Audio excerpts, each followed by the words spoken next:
Okay, going live. All right, so we are live. We are live on a couple of channels. Let's give people a couple more minutes to join us. And if you guys have questions, please feel free to put them in the chat and I will address them in order. Of course, any immigration questions are fine. Hi, Harina. Hi, even if you're from Canada, let me know what we can help you with and I'll try to address it, okay? So we'll see. All right, we still have another minute. I know I joined early today. I guess I just wanted to make sure I don't have technical issues because that has been the issue for the past week or so. It's been really terrible. I am in South Florida and we do have storms and last week was particularly bad. And yes, internet is affected. Everything is effective. Yes, Harina, you can. So let's talk about that. Okay, give me just one more minute and I will address your question. For those of you who are just joining us right now, we are live on TikTok as well as Facebook, YouTube, and Instagram. So welcome to all of you. And let's see, make sure everything works the way it should. So far, so good. So I am immigration attorney Connie Kaplan. We help immigrants everywhere make the United States their permanent home. It does not matter where you guys are located in any of the US states or abroad. We can help you. Right now, we have clients in about 46 states. And immigration is federal, so we can help you regardless of where you are.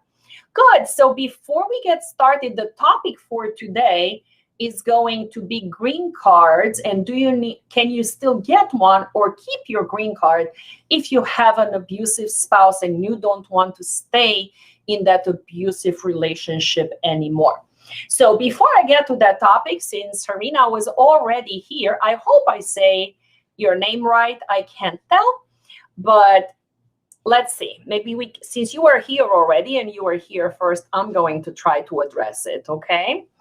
So yes, you are from Canada, your girlfriend is in the US and I want to marry her. Great.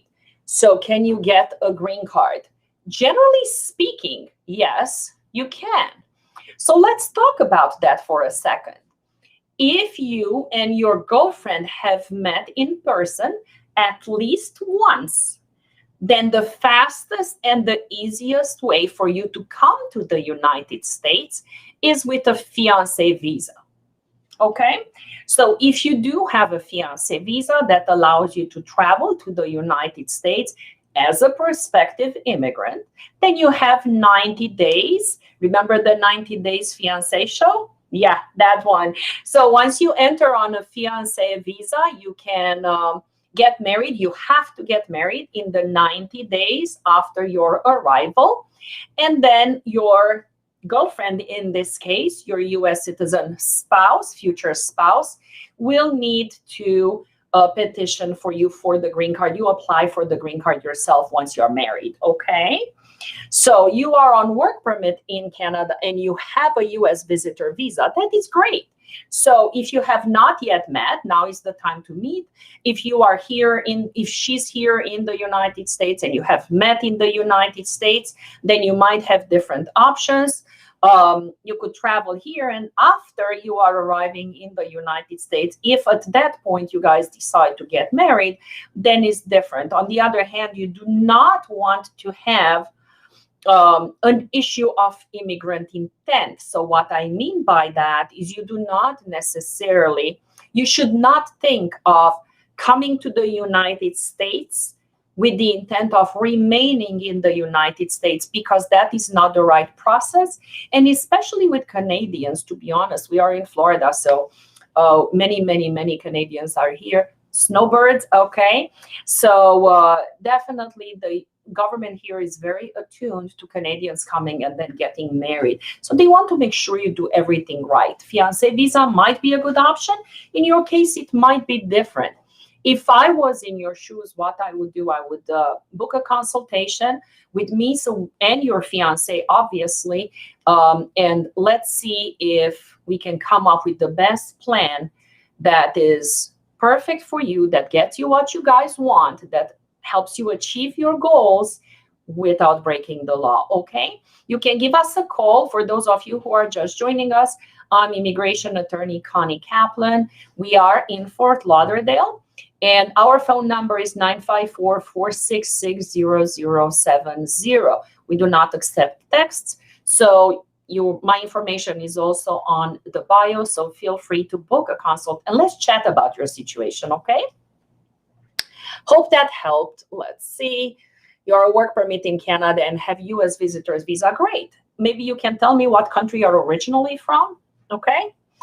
Great. Is it hard to come back after being deported? Yes, it is hard after being deported. However, depending on why you were deported, when you were deported, and how many times you entered and exited the country, if that is due to fraud or misrepresentation, is it because of a medical issue, of a criminal issue, we would have to look into that. Yes, theoretically you can come back. It is much easier to come as an immigrant, basically an applicant for a green card, than it would be to come as a non-immigrant, okay? So awesome. Yeah, give us a call. We can probably try to help you with that, but we would need to get all the documents. If you do not have a full record of your entire immigration file, that probably would be our first step to get those documents from the government. Okay, good. Triplet, I wish to know how long does it take for a green card processing? Well, Triplet, it really depends on the type of processing, under which category, when did you apply, at what location, and from what country. If you are talking about green card processing at the consulate is one thing. If you are talking about green card processing in the United States, that is totally different. I would need to know more about your basis for applying for the green card, so I can look it up for you. I can do that right now, okay? So just tell me. All right, if you give me actually a receipt date, perhaps I can look at that, okay? Don't give me the whole receipt. You can, but you don't have to. All right. Can I come on visitor visa and then can I marry? If you come to the United States on a tourist visa, like you plan on, and that is exactly what I just addressed earlier. And then I said, can I marry after? The fact that you're even asking me this question while you're not already in the United States, it means that you have preconceived immigrant intent. And that will lead to a denial of your green card if the immigration officers know about it. Now, of course, it's me here, you are here, they don't know who you are unless they can figure out based on your profile. But you already raised the red flag. So you should not come on, nobody should come to the United States on a visitor's visa and with the intent of getting married. Now, if you form that intent after you are already in the United States, that is different. Nana wants to know, I'm a teaching specialist, I assume. Is it possible to relocate to the United States for tech job? You would need to find an employer willing to sponsor you for your position. You would have to show that your degree is equivalent to a U.S. degree for the position. They have to show that they cannot find a U.S. worker qualified to do the job, and based on that you are probably able to relocate to Florida, assuming it is approved. It is a long-term process, but it's totally doable for some position and totally impossible for others. It really depends on your particular education, your employer's needs, your employer's financial situation, and the job. Okay, so great. Now let's see. Okay, hopefully good. So let's talk about the topic for today while you guys have more questions. And today what I want to address is, should you stay in an abusive relationship because you are afraid of not being able to get a green card, or you're afraid of losing your green card. You should never stay in an abusive relationship, no matter what. And I just did a video on this, actually. I stitched with a divorce lawyer, okay? And the truth is, no, you should not stay in an abusive relationship. If you are married to a U.S. citizen, okay, and you already are a conditional resident, and the relationship goes sour because the U.S. citizen spouse is abusive, or threatens you with immigration, throws things around the house, calls you names, a bunch of other things. Abuse is not always physical abuse. Abuse could be psychological, financial, emotional. Don't go around calling the police if there is no physical abuse and you are not afraid for your life, okay? So many people believe that you can only get a green card or keep a green card if your spouse beats you up. That is so not true. That is so not the case. And then people call the police. And first, that is fraudulent, and you should not do that. And second is, it's not necessary. Usually when there is physical violence, there are other types of violence. Anyway, other types of abuse. Remember, physical abuse is not the only type of abuse. Immigration actually accepts many other forms of abuse. We just need to prove it. Okay, so if you are a permanent resident, don't stay in that relationship solely for the reason of keeping your green card, or because you're afraid they will call immigration, because that's what they tell you. Them telling you that is abuse. Okay, so let's talk about that. Give us a call. Our team is ready to talk to you about that. Give us a call, 954-466-0070, and let's see if we can help you with that. You should not live in fear. Now, let's say you are in the United States and you are married to a U.S. citizen or a permanent resident, okay? And you've been married for a while. They promise they are going to help you with papers, yet you still do everything around the house. You do, you know, they don't let you go out, or they don't want you to have friends, or they don't want you to, you know, if you go to work, they want all your money. There are so many different ways that the abuse shows up in a relationship. So knowing that, why would you want to stay in that relationship if you're already married to a U.S. citizen or a permanent resident and you are already in the United States? There might be ways for you to remain in the United States and get your green card without their help. Okay, it's not available to everyone. It really depends on specific facts of your relationship. Okay, but we wouldn't know that until we talk to you. You need to talk to an experienced immigration attorney in order to be able to determine if this is an option for you or not. Sometimes you can get it based on other bases. We have had clients who come from other countries and they were promised certain jobs, for example, okay, and or they were promised they are going to get married, and they came here, and the petitioner, the U.S. citizen, didn't want to marry them and instead sent them to work in a massage parlor doing unspeakable things. And if that is the case, that is actually a human trafficking case, and for that you can get a T visa. Perhaps you wouldn't know all the options until you talk to an immigration attorney, okay? So let's see if we have additional questions here. All right, we addressed that. I was born abroad. My father is a U.S. citizen. Since I was born, the problem is don't have evidence. Well, depending on when were you born, depending on your father's being a citizen, I understand when you were, you know, he was a citizen when you were born. If you were ever in the United States, if you were not in the United States at all during that period of time, how long has he lived in the United States before that? And all these little dates matter, okay? Chester, okay. So all those things matter. if you have never been a permanent resident, or your father never filed a report, consular report of birth abroad, the CRBA form, then you might not be able to get that, all right? But we cannot determine that. That is a very complicated calculation to take into place, and it is very, very fact specific.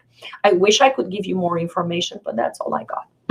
All right, let's see. Okay, we do have others. How can come so easy to America? First, coming to America, it is not easy. Nobody says it was easy. And I don't know where you got that, because I don't think it's easy. I think it's actually very difficult for people to come to the United States. So there are 5 ways, generally speaking, to come to the United States, to immigrate to the United States. 5 ways. There are many others. Let's put it this way. There are 186 different types of visas, you know, and those are temporary in nature. Forget the permanent ones. That's a whole different category. And if that is the case, okay, then you need to know which one you qualify for, and each of them is different. So knowing all that, all right, generally speaking, 5 ways to come to the United States. Diversity visa lottery, when it reopens, if it reopens this year, it will be in October. If your country is not one of the exceptions, meaning you cannot apply, then you should apply, and you should apply every year until you win. Option number 2 is, if you are already in the United States, you can apply for asylum based on being persecuted based in your home, based on you being persecuted in your home country. The other 3 options are employment-based, if you find an employer willing to petition for you and sponsor you. If you find a family member, if you have a family member who can petition for you, and that could be a parent, a U.S. citizen child, or a spouse, generally speaking. In some circumstances, it could be a permanent resident spouse. You can also come as a fiancé visa. And the other option is through investment. And the investment options actually depend on your country of origin, because if we don't have a treaty with your country for mutual investment, then that is not an option for you. Okay, so Maxwell, yes, I'm actually from Nepal. Can U.S. citizens sponsor from the U.S. to bring people from? I'm assuming you say from Nepal, because I can't see the rest of your message. Yes, if you have someone in the United States, a U.S. citizen can sponsor people from abroad to come here to visit as a tourist. Keep in mind for this option that the consulates have been closed for over a year and a half, and almost none of them right now process tourist visas. And for that, you have to show that you have the means to support yourself while you are here, and that you have the intent to remain, to go back to your country. The second option is having an employer willing to petition for you. There are training options, there are student options, and the last one is having a family member to petition for you. So yeah, those are generally your options. That's a great question, Majid. He wants to know, do I assist singles to meet interested partners abroad to marry and migrate? No, actually, it is illegal for U.S. U.S. attorneys to do that. We are not marriage brokers. That is a totally separate process, and we are prohibited from doing that. And even if I was allowed, I wouldn't do it. I'm not in the matchmaking business. And again, I don't do that either for employers or employees. No, I cannot help you get a job either. Are the other country I can apply for a master visa and have the benefits of getting employed afterwards? Are there other countries? Yes. So if you get a master's degree, after that, you are eligible for practical training, and that would allow you to be employed for a very short period of time. Basically, that period of time is only for while you are in that program, for you to find an employer who can petition you for something different. All right, let's see. What are the chances to get fiancé visa to the United States? Well, let's talk fiancé visas, okay? In order for you to get the fiancé visas, and I do have a whole TikTok on that, Majid, okay? In order for you to get the fiancé visa, you have to have met your U.S. citizen fiancé in person at least once. And once you do that, the U.S. citizen fiancé can petition for you. And unless you have a history, an immigration history or a criminal history in the United States that prevents you from coming here, the chances of getting a fiancé visa are quite high. Are there other countries can apply for a start? I don't know about any other countries. I only handle U.S. immigration cases, basically for people who want to come to the United States. That's it. Cannot help you with anything else. My sister is a permanent resident in Canada. If I apply for her, how much time it will take? Minimum 15 years, and depending where you're from, if you're from Philippines, India, Mexico, or China, probably over 22 years, okay? So you might want to look at other options. If she's a permanent resident in Canada, okay, she might want to get her citizenship first, and after that, she might be able to do an investment visa in the US and come stay here and extend that visa for as long as it takes until your application comes to term in 2 decades, all right?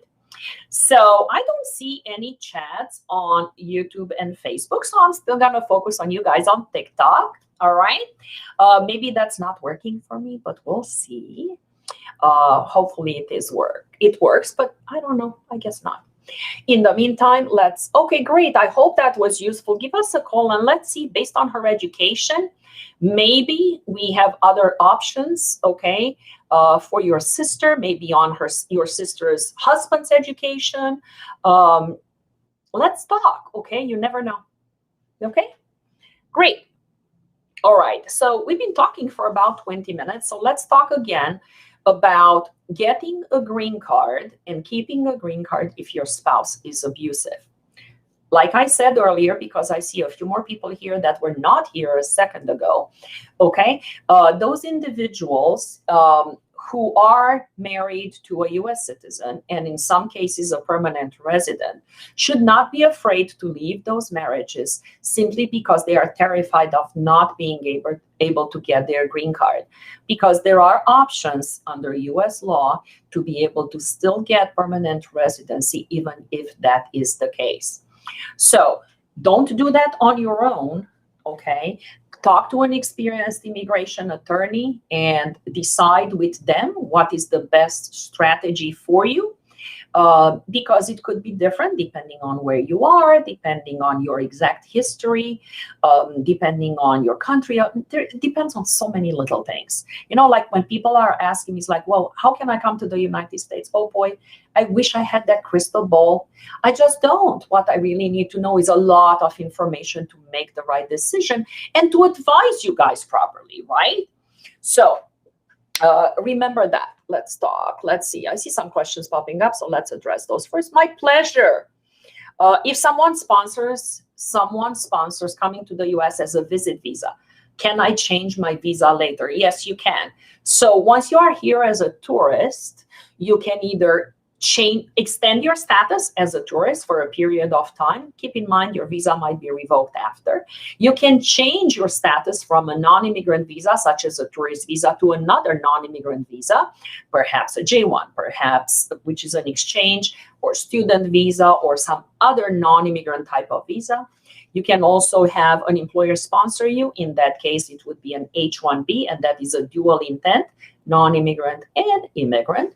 Or you can adjust your status to that of a permanent resident by marrying a U.S. citizen, and in some cases, a permanent resident. So yes, you can change that. What are the high chances of you securing an expat job in U.S. if you're not living in U.S.? Quite high, actually. So the employment market right now in the United States, it is very employee friendly. Some employers are struggling to find U.S. workers, and more are looking to employ from abroad. what the people in the United States don't realize is if they thought they had problems getting a job before, they are seriously going to have problems coming later, because the employers will get comfortable with using extremely highly talented people from abroad instead of US workers, and it will be just better. So yes, your jobs of getting an expat job in the US are quite high, but it really depends on your education, your experience, your country of origin, and finding the right employer to petition you based on your experience and education. So yes, all those things make a difference. If someone sponsors coming, okay, yes, you applied that. I applied for my mother, and because of COVID, they gave her the passport because of Section 212F. What can I do now that it's expired? Well, let's see. Can you tell me the country where your mom is? Okay. And while I pull that website up, hopefully you can respond to me. Okay.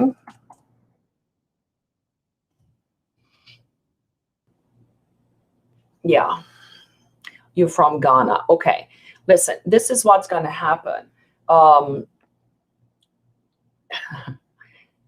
You're welcome, Majid. Okay, I hope that was useful. So here is what 212 says.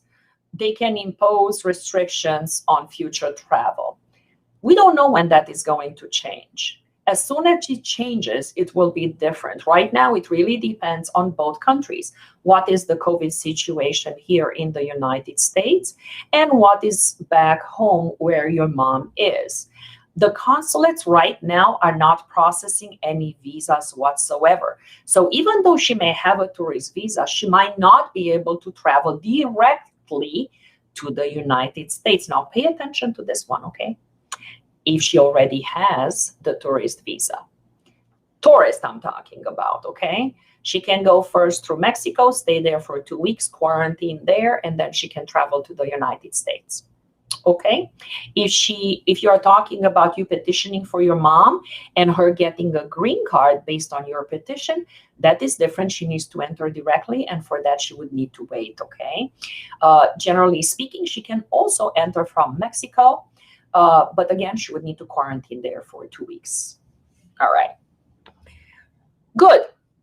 So I think I addressed all the questions that were here. So thank you so much, guys, for being here with us today. Hope I was able to answer some of your questions. And I look forward to helping you guys further later on. I think I am going to be live again tomorrow at the same time. I see it on my calendar. So I'll see you guys tomorrow. If you do have any questions, my team is ready. Give us a call. We can try to answer your questions. The number is 954-466-0070. Talk to you guys soon. Bye-bye.